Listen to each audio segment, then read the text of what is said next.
Magreziwa oba ndirio ngati bwano tewali bana gena maaso tumewaze Godfrey gwe tuli nawe.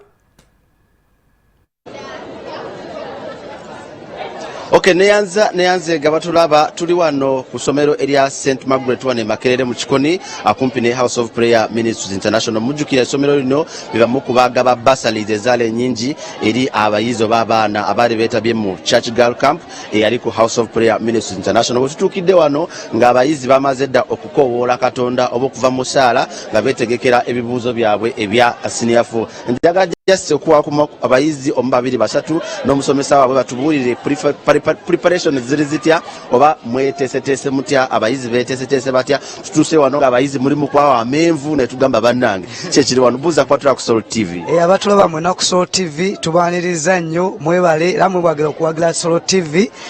Ino St Margaret College Makerere wano mu Kikoni we tusangibwa okulirana ne kanisa ya Pastor Bujingo. Abayizi baffe betesetese bulungi kubanga okuva omwaka gwatandika abasomesa babadde babasomesa bulungi bakola empapula twegamba abaana tubatesetese mu nteekateeka eya UNEB emala era ndowooza obalaye buli mwana yeekeja olaba nga ali prepared era twebaza Katonda abadde naffe tegubadde mwaka mwangu covid abaddemu abaana aba covid abo emyaka egyo ebiri naye ate twebaza Katonda nti bwe bagenza otuukira ku UNEB ng'obalaba nti mu butuufu they are more than prepared. Ebigezo bituuso bate binatuuka ebigezo tebinaba kutuuka naye agenzeeyo bijja kuba bituuka kuba batandika essaawa 3 zennyini so ssaawa 2 nga 45 ajja atuuse then ne basupervisor bajja kubeerawo kuba siffe tuba supervisinga naye basupervisors abava mu masomero amalala. Yes, tugere n'omuyizi ng'omu nga tanabagenda mu kibuuzo. Hello, how are you? Hi, I'm fine. Ogamba otya? Sigamba. Wetesetese bulungi ogenda tuula ekibuuzo? Iye netesetese bulungi. Nasomye. Wasomye? Kiki kyoyagala okufuuka? Kyosomye kyogamba nti njagala bwensoma bwenkula mbeere ono n'ono? Njagala beera banka oba tax analyst. Bannange kosi gy'ogenda otwala? Kosi?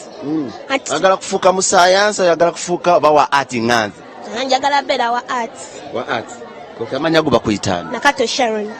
Subject gy'osinga okwagala tulina okubala n'ebirala byogamba nti eno yo nkimanyi ngenda gikola. Entrepreneurship, math, ne English. Kale njagala kumulisako katono wano abatula ku Soul TV abayizi be mulaba wano waggulu era holu yabwe yeno eno gye mulaba abayizi we bali bagenda okubanga batuula era nga abantu abasinga kati babakiriza kuyingiramu of course kati eri protected so n'olwekyo tewali muntu asalimbirayo okujjako abayizi be mulaba abayimiridde wano waggulu paka okutuukira ddala wansi bonna mubalaga bali smart bagenda maaso n'okubanga beetegeka ebibuuzo we bituukira bagenda kubanga babikuba budinde era nga boolaba tusanze wano nga abayizi babawa ku menvu babawa ku mazzi nga babategeka bagenda okutuula ekibuuzo kyabwe nga buli omu talina kimuwayiriza omutima wabula bagende nga bamanyi bagenda kubanga bawangula buwanguzi. Eyo embeera gye twagadde okubalagako wano era nga waliwo n'abayizi ababwe basale kuva ku House of Prayer Ministries International ensonga lwaki tugambye olunaku olwaleero katujje wano sobole okubanga embeera eno tugibatuusako. Abayizi mwenna abatulaba ku Soul TV naffe tubagaliza success obuwanguzi obwere tubagamba nti Mukama abateremu obwangu. Godfrey tumwebaze enkoze n'emubiru tubadde wano e Makerere munzikirize nsobole okubanga mbazaayo mu studio ate mugende mu maaso n'okubanga muweereze eggwanga.